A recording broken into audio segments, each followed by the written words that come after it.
Hello everyone, अस्सलाम वालेकुम, नमस्ते, सत श्री अकाल। आई होप आप सब लोग ठीक होंगे। मैं भी ठीक हूँ। तो आज का जो ब्लॉग है, आज हम बात करने वाले हैं कि अगर आप अपनी फाइल लगाते हैं लाइक किसी भी इनटेक में, अगर आपको रिफ्यूज़ल से बचना है और आपको 100% वीज़े की गारंटी चाहिए, तो आपको जो है क्या करना चाहिए। लाइक आपको किस तरह से अपनी जो है फाइल को रिप्रेजेंट करना चाहिए कि ताकि अगर आप जो है रिफ्यूज़ल से बच सकें। और आपको जो मेन बात करता हूँ मैं यूके की, कि अगर आप यूके की जो फाइल कर रहे हैं तो आपको मेन ऐसे कौन से पॉइंट है जिन पर अगर आप ध्यान रखेंगे तो आपका जो है जल्दी वीज़ा आएगा और रिफ्यूज़ल के चांस भी जो है कम रहेंगे। तो चलिए फिर वीडियो को स्टार्ट करते हैं। वीडियो को स्टार्ट करने से पहले अगर आप मेरे चैनल को फर्स्ट टाइम देख रहे हैं तो मेरे चैनल को सब्सक्राइब कीजिए, वीडियो को लाइक कीजिए और ज़्यादा से ज़्यादा शेयर कीजिए। हम बात करते हैं कि अगर आप जब आपका जो यूके का जो प्रोसेस है वो क्या है। लाइक यूके का मैं प्रोसेस आपको स्टेप बाय स्टेप बताता हूँ कि आपकी फाइल में कितना टाइम लगता है, वर्किंग टाइम कितना होता है और उसमें जो है मेन प्रोसेस जो है उसका क्या होता है। तो सबसे पहले अगर हम जो है एक यूनिवर्सिटी चूज करते हैं, लाइक आपने कोई भी यूनिवर्सिटी चूज की, लाइक मैं एक एग्जाम्पल ले लेते हैं। सपोज करिए कि आपने जो है यूनिवर्सिटी ऑफ ईस्ट लंदन ली है, जो कि सेंट्रल लंदन के अंदर है। मैं दोनों यूनिवर्सिटी का कंपैरिजन करूंगा, एक इनर लंदन और एक आउटर लंदन को लेकर, क्योंकि इसमें जो है हम फंड्स का भी जो है सीन होता है। तो मान लीजिए अगर आपने जैसे यूनिवर्सिटी ऑफ ईस्ट लंदन ली है, तो उसमें आप सबसे पहले आपका क्या स्टेप रहता है। लाइक आप किसी कंसल्टेंट से आपने फाइल लगाई है, तो आप जो है अपनी फाइल अप्लाई, आप उसको अपने सारे डॉक्यूमेंट्स देंगे, वो आपकी एक पर्टिकुलर फाइल बना के देगा। लाइक अगर आपने मास्टर्स की है, बैचलर्स की है और मास्टर्स के लिए आप अप्लाई कराने जा रहे हैं, तो आपकी सारे अकेडमिक्स लाइक आपका 10th 12th आपकी ग्रेजुएशन की जो अगर first year, second year, third year, final year की जो एक पूरी आपकी एक जो फाइनल मार्कशीट आती है, वो आपको प्रॉपर डॉक्यूमेंट्स बना के एक फाइल बना के वो जो है आगे आपको यूनिवर्सिटी में भेजता है। फिर वो जो फाइल आप यूनिवर्सिटी जाती है, फिर यूनिवर्सिटी उस फाइल को रीड करती है, उसको देखती है कि हाँ। और अभी जैसे आजकल यूके विदाउट आइलेट्स ले रहा था, लग ही रहा है कि विदाउट आइलेट्स चला इस टाइम। अगर जब विदाउट आइलेट्स चला है तो वो आपके जो है इंग्लिश के मार्क्स देखती है कि आपके इंग्लिश के मार्क्स जो है 60% प्लस जो है होने चाहिए आपके इंग्लिश में। कुछ यूनिवर्सिटी जो है 65 प्लस अबव मांगती है, कुछ जो है आपके बैंड भी मांगती है। लाइक ये नहीं मैटर करता कि आपके बैंड ओवरऑल 6 होने चाहिए, अगर ईच मॉड्यूल में 5.5 भी होंगे तो जो है एक्सेप्ट हो जाता है। तो वो आपकी फाइल को रीड करती है। फिर जैसे आपकी फाइल रीड होती है तो यूनिवर्सिटी आपको जो है कंडीशनल ऑफर लेटर अप्लाई करती है। जैसे ही हमारे पास कंडीशनल ऑफर लेटर आता है, उसमें आपकी पूरी प्रॉपर फीस लिखी होती है कि आपके मान लीजिए जैसे कि 14 की आपकी फीस जो है 14,000 पाउंड है या 15,000 पाउंड है। मैं मास्टर्स की बात कर रहा हूँ कि लाइक टोटल फीस जो है आपकी 14,000 पाउंड है या 15,000 पाउंड है। फिर उसमें आपकी पूरी फीस लिखी आती है। उसमें आपका जो कंडीशन लेटर आता है, उसमें जो है यूनिवर्सिटी ने अपनी एक रिक्वायरमेंट भी लिखी होती है कि आपको जो है कितनी परसेंट जो है फीस सबमिट करानी है। तो लाइक जैसे कि उसमें लिखा है कि आपको 50% करानी है या 65 प्लस चाहिए, या उनको इनिशियल, कुछ यूनिवर्सिटी जो है पहले इनिशियल पे भी आपको जो है एडमिशन दे देनी है। तो फिर जैसे वो आपका मान लीजिए अगर उस पर 60% फीस है, तो आप जो है कंसल्टेंट आपका जो बोलेगा कि भाई आप अपनी जो है फीस सबमिट कराओ। जैसे आपकी मान लीजिए अगर आपकी 65% फीस आपको सबमिट करानी है, फिर आपने वो फीस सबमिट करानी है। फीस जैसे ही आपकी यूनिवर्सिटी जाती है, उसको जो क्लियर होने में 1 वीक जो है लग जाता है। मिनिमम 1 वीक का जो है ये प्रोसेस होता है। 1 वीक में जो है आपका फीस जो है एक्सेप्ट हो जाती है। जैसे ही आपकी फीस एक्सेप्ट होती है, फिर आपकी यूनिवर्सिटी आपसे मांगती है आपके फंड्स, कि आप जो है अपने फंड्स भाई हमको शो कराइए। तो फिर आपको फंड्स का क्या सीन है। फंड्स का ये सीन होता है कि लाइक आपकी जितनी फीस है, लाइक आपकी जो है 14,000 फीस है आपकी, लाइक आपकी 14,000 फीस है और आपने 50% फीस जमा की है। लाइक आपने जो है 7,000 पाउंड फीस जमा की है। 7,000 पाउंड आपकी फीस जमा हुई है, तो फंड्स आपके जो है कैसे बनेंगे। लाइक आपकी जो रह जाते हैं, लाइक 7,000 पाउंड जो रह जाते हैं वो, और जो है लिविंग एक्सपेंस 1 साल का। लाइक आपका जो अगर आप इनर लंदन में जाते हो तो इनर लंदन में लिविंग एक्सपेंस ज्यादा होता है, और अगर आप आउटर की बात करें तो आउटर में जो है थोड़ा कम होता है। तो जो लिविंग एक्सपेंस है वो और आपकी जो रिमेनिंग फीस है वो, उन दोनों को मिलाकर आपके जो है फंड्स बनते हैं।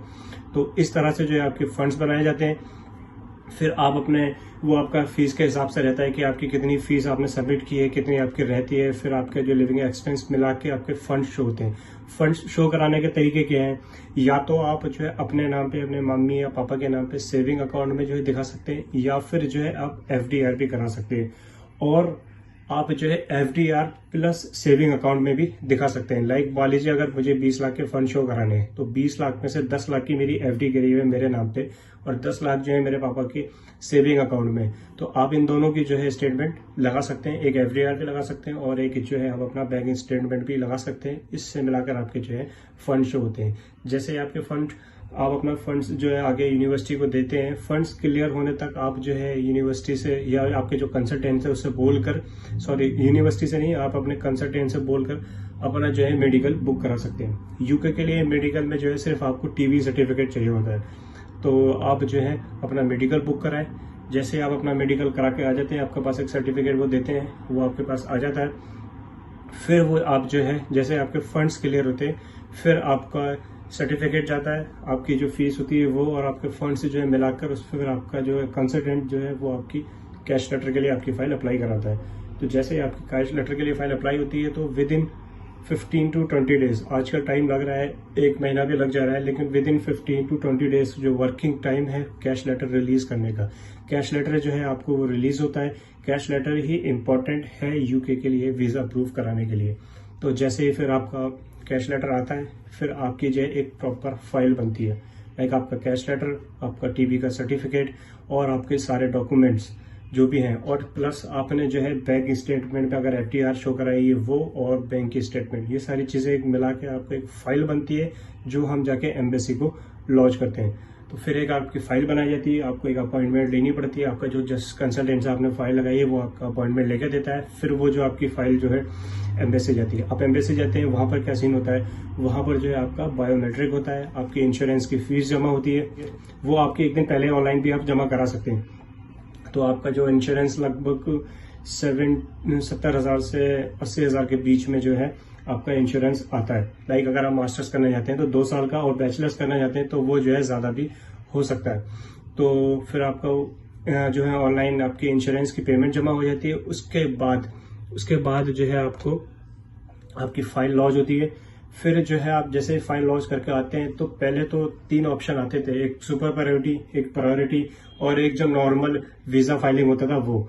अब जो है शायद कोरोना की वजह से उन्होंने सिर्फ एक ही ऑप्शन रख दिया है, प्रायोरिटी वाला वीजा ही। उसकी फीस वो इन तीनों की जो है अलग अलग फीस होती थी। सुपर प्रायोरिटी की शायद 1,20,000 समथिंग थी, प्रायोरिटी की जो है 1 लाख या 90,000 के बीच में थी, और जो नॉर्मल वाला था उसकी जो है 50 से 60,000 के बीच में है। तो ये इन चीजों की अलग अलग फीस है तीनों की। इसमें जो है वर्किंग टाइम का है कि आपका वीजा अप्रूव होने में आपको जो है कितना जल्दी लग जाता है। जो सुपर प्रायोरिटी है उसका जो है with in a day 24 hours में आपको रिजल्ट मिल जाता है। प्रायोरिटी में 3 से 4 दिन लगते हैं, और जो नॉर्मल वाला है उसमें लाइक 7 to 8 डेज जो है वीजा पता लगने में आपको टाइम लग जाता है। तो ये चीज होती है आपकी कि वीजा फाइलिंग में आपको कितना टाइम लगता है, क्या इसका सीन है। तो जैसे आपका वहां से आपने जिस हिसाब से जो वीजा लिया है उतने ही वर्किंग डेज में आपका जो है वीजा अप्रूव हो जाता है। उसके बाद आप जो है अपनी टिकट करानी है, अपनी शॉपिंग है, ये सारा एक प्रोसेस होता है विद इन अ मंथ। पहले कोरोना से पहले हो जाता था, लेकिन अब जो है कुछ यूनिवर्सिटी टाइम ले रही है कोरोना के करते हुए, थोड़ा उनको जो है टाइम लग रहा है। तो इस प्रोसेस को 1 महीना या 2 महीने भी कंप्लीट होने में लग जा रहे हैं। तो ये सीन है पूरा फाइल का। अब बात करते हैं कि हम आपको रिफ्यूजल से बचना है तो आपको किस चीज पे ध्यान देना चाहिए। आप जो एक SOP बनाते हैं, आपकी मेन होती है SOP, स्टेटमेंट ऑफ पर्पस, कि आप जो है यूके क्यों जा रहे हैं। तो उसमें वो कुछ क्वेश्चन आपको डिफाइन करने होते हैं। पहले आप अपनी एकेडमिक्स, आपकी हिस्ट्री पूरी, आप कहाँ से 12th किया, क्या आपने ग्रेजुएशन की, कौन से कोर्स से आपने ग्रेजुएशन की। फिर आपका ऑप्शन आता है कि वाई यू चूज यूके, आपने यूके ही कंट्री क्यों चूज की। आपके पास बहुत सारे ऑप्शन थे, लाइक अब कनाडा जा सकते थे, ऑस्ट्रेलिया जा सकते थे, न्यूजीलैंड जा सकते थे। तो ये सारे ऑप्शंस आपके पास आते हैं। फिर अगर आप यूनिवर्सिटी को आते हैं तो फिर आपके पास आता है कि वाई दिस कोर्स, कि आपने यही कोर्स क्यों लिया, और भी कोर्स कर सकते थे, और भी बहुत सारे कोर्स होते हैं। तो मेन जो है आपकी SOP बड़ा ही इंपॉर्टेंट होती है आपका वीजा अप्रूव करने के लिए। अगर आपकी SOP में ही आपको सारी चीजें पता लग जाती है, उनका एक मेन मोटिव पता लग जाता है इमिग्रेशन को कि इस बंदे का आने का क्या सीन है, ये मतलब क्या तरीका है कि वो क्यों आना चाह रहा है। तो SOP पे ध्यान दें। दूसरी चीज आपको यूके के लिए मैं बताता हूँ, फंड्स जो है बहुत इंपॉर्टेंट है। आप स्पाउस आते हो, स्पाउस के अलग फंड्स बनते हैं। अगर आप सीधे इंडिविजुअल स्टूडेंट्स आते हो तो उसके अलग फंड्स बनते हैं। तो फंड्स का जो है बड़ा मेन मोटिव है। आप फंड्स पे जो है अपना ध्यान रखें कि फंड्स को जो अच्छे से शो कराएं। अगर आप एफडीआर में करा रहे हैं, स्टेट बैंक में करा रहे हैं, तो अच्छे से अपनी एक बिल्कुल आपका जो बैंक का लेटर पैड होता है उस पर जो है आपको पूरी स्टैम्प होनी चाहिए, प्रॉपर साइन होने चाहिए, बैंक से कंफर्मेशन होनी चाहिए। ये सारी चीजें आपको अपने फंड्स को जो है क्लियर कराना है, तभी आपके जो है वीजा अप्रूव होगा। तो मेन चीज इस पर 2 ही ध्यान रखनी है, 3 चीजें सॉरी। तीसरा जो है आपका इंटरव्यू। आजकल जो है इंटरव्यू भी कंडक्ट कर रही है गवर्नमेंट, तो इंटरव्यू भी एक जो है मेन फोकस है। आप जो है इंटरव्यू पे भी फोकस रखें।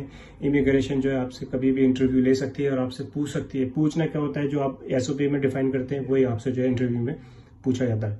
तो ये 3 चीजें हैं, आपकी फंड्स, आपकी एसओपी, आपका इंटरव्यू। ये 3 चीजें अगर आप प्रॉपर करते हैं तो आप जो है रिफ्यूजल से बच सकते हैं और विद इन अ मंथ और विद इन अ मंथ में जो है आप अपना वीजा आराम से इजीली मिल सकता है। ये सारे क्वेश्चन आपसे जो है एयरपोर्ट पे इमिग्रेशन वाले भी आपसे यही चीज़ें पूछते हैं जो आपने एसओपी में डिफाइन की है कि आप इस यूनिवर्सिटी जा रहे हैं तो क्यों जा रहे हैं, इस कोर्स में एडमिशन लिया है तो क्यों लिया है।